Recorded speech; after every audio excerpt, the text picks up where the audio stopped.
Good day, Crime Talk aficionados. My name is Scott Reisch, and this is Crime Talk, the most fact-driven, unbiased true crime channel on the internet. First, a follow-up and answer some questions regarding the Watts story yesterday. Second, Lori Vallow and Chad Daybell have their trial date set. Third, an example of why no one ever gets punished in the government. Fourth, the accused in the Ahmed Arbery case remain in custody. An example of one of the dumbest things you could possibly do, and then our dumb criminal contestant of the day. Let's talk about it.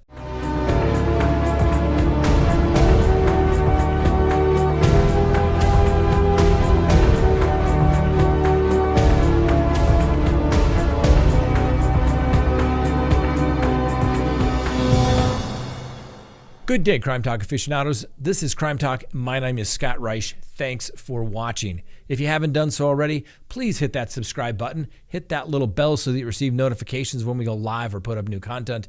And as always, leave us a comment below. Now, yesterday, we brought you some significant news. That was regarding the insurance policy that Chris Watts had through his employer, Anadarko Petroleum, and that ultimately the insurance company filed what they refer to as an interpleader action saying, we know we have to pay this money to somebody. Court, you decide who gets it and in what amounts, if any.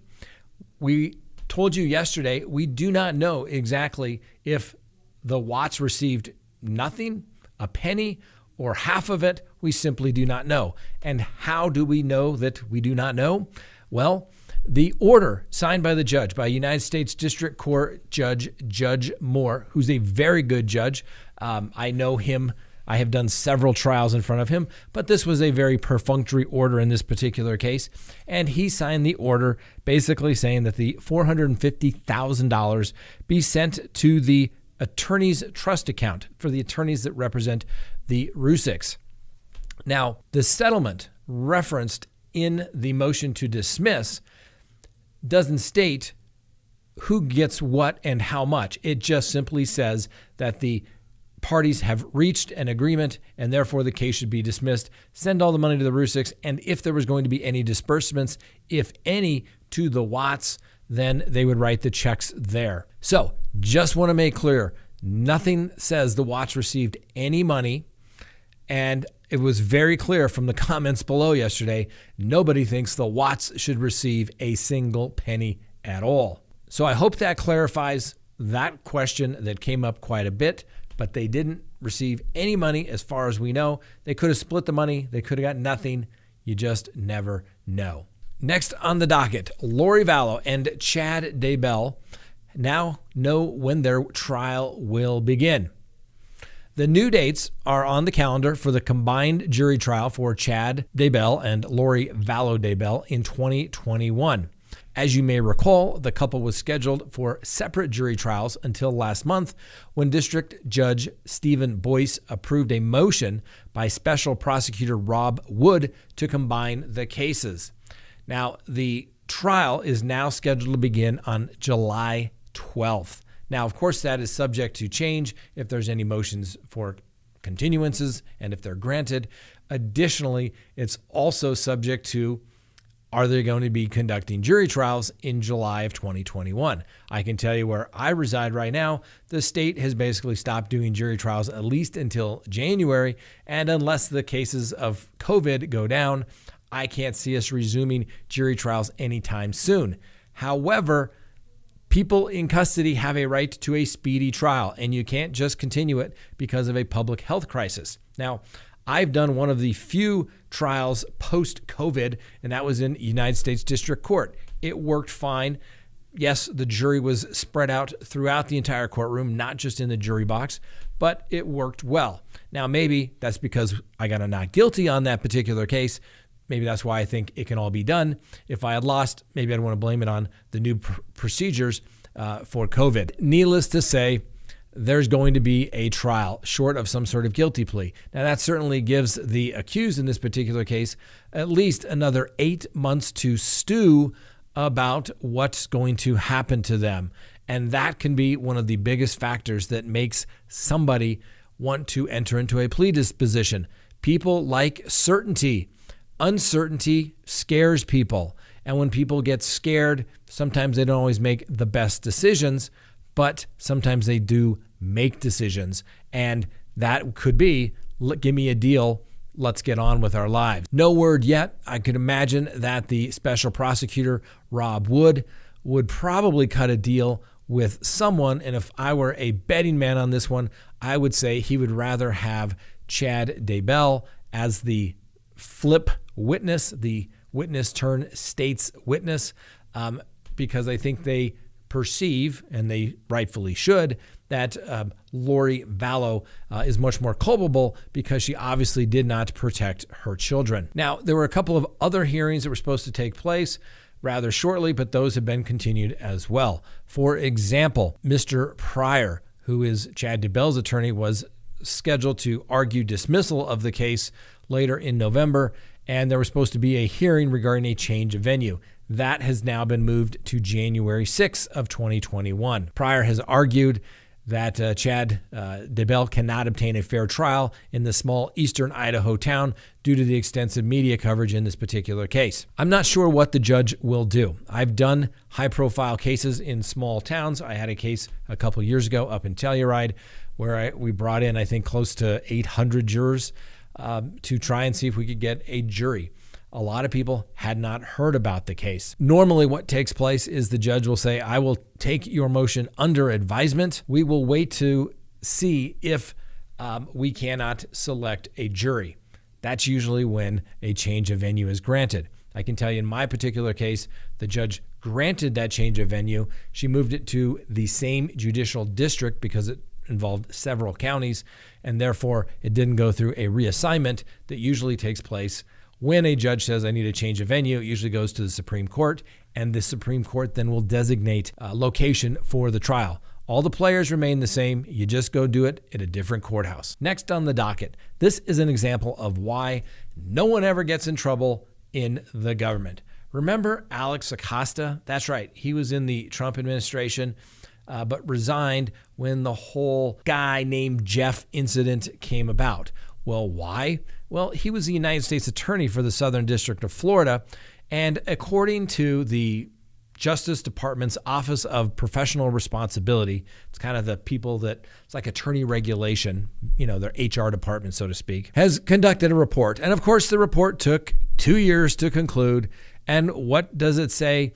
It basically says that Mr. Acosta was cleared of any misconduct in opting to resolve the case, but it really showed poor judgment. That's good to know that we have people at that level exercising poor judgment. And they found that this guy who was politically connected, who could afford as many attorneys as he possibly could resolve his federal case, his potential federal case, where he could spend the rest of his life in prison, or he could resolve it in state court, pleading guilty to a few prostitution charges and spending little to no time in custody. Yeah, that doesn't look fishy at all. But the most we can worry about is poor judgment. According to the Office of Professional Responsibility, Mr. Acosta exercised poor judgment, but there was nothing to show that he was influenced inappropriately or there was any corruption whatsoever. At least that only took 2 years to do. That's why nobody ever has to worry about getting in trouble at a federal job. Next on the docket, please go to crimetalksearch.com, sign up for a background subscription service. You'll be happy you did. Take a look at this testimonial, completely unsolicited. A viewer signed up for the background subscription service. She receives a request to basically date from a guy. She runs a background report, figures out, guess what? He has a criminal history and currently has a warrant. Good decision. Probably the best $25 she ever spent. And in that report, she not only got criminal history, she got information related to bankruptcies, civil judgments, social media, emails, and telephone numbers associated with that particular individual. Yes, I hope you take my word, but take the words of a completely unsolicited subscriber who says, thank you, it was the right and the best decision I made. Go Go to crimetalksearch.com. You too will be happy that you did. Now, yesterday, we brought you the story regarding the father-son team of Travis McMichael, 34, and father Gregory McMichael, 64, who remain in custody pending their trial regarding allegations they were responsible for the death of Ahmaud Arbery. I told you I thought it was very unlikely, but the decision had not been made by the time we went to filming yesterday. Well, needless to say, the judge agreed with me and said, no, gentlemen, you will remain in custody. You are charged with the death of somebody. You are considered a flight risk and a danger to the community. Now, both the father and son had their wife/mother testify for them, saying they're good guys. They're not going to leave or go anywhere. Of course, you would hope your wife would say that. You would hope your mother would say that. But it really has nothing to do whatsoever what a judge needs to consider when it comes to letting somebody out of custody on a homicide case. One of the things the court also considers is the strength of the evidence against the accused when deciding a bond. Why? Because that makes it more likely that one could in fact flee. I assure you, a judge has oftentimes been told, trust me, I'll make sure he gets to all the court appearances. And guess what? They fail to do that. Not saying to get it right all the time, but once again, doing this for 25 years, you kind of get a feeling where the judge is going to go. Next on the docket, an example of one of the dumbest things you could possibly do. Now, I'm a pilot. I have heard stories about people shining lasers at pilots as they are approaching landing. Well, in this particular case, this knucklehead, a man by the name of Jason Ogle, was standing outside his home Friday night and pointing a laser directly into the sky. Well, that beam was strong enough and bright enough for the pilot to pinpoint Ogle's location, and the deputies on the ground were able to arrest him. You can actually see it. Well, guess what? That pilot could have been blinded. He actually had to seek medical treatment, but if he obviously couldn't see, he could potentially crash the airplane. This is one of the most dangerous things I've ever seen. I'm not sure why anybody needs a laser pointer that strong. Why somebody would point it at an airplane is simply beyond me. Let's hope Mr. Ogle receives the appropriate punishment for pointing a laser light at a driver or a pilot. Yes, that's right. It's a crime. Next on the docket, our dumb criminal contestant of the day. He hasn't been identified. Maybe that's okay. I don't think I'd want to admit to this either.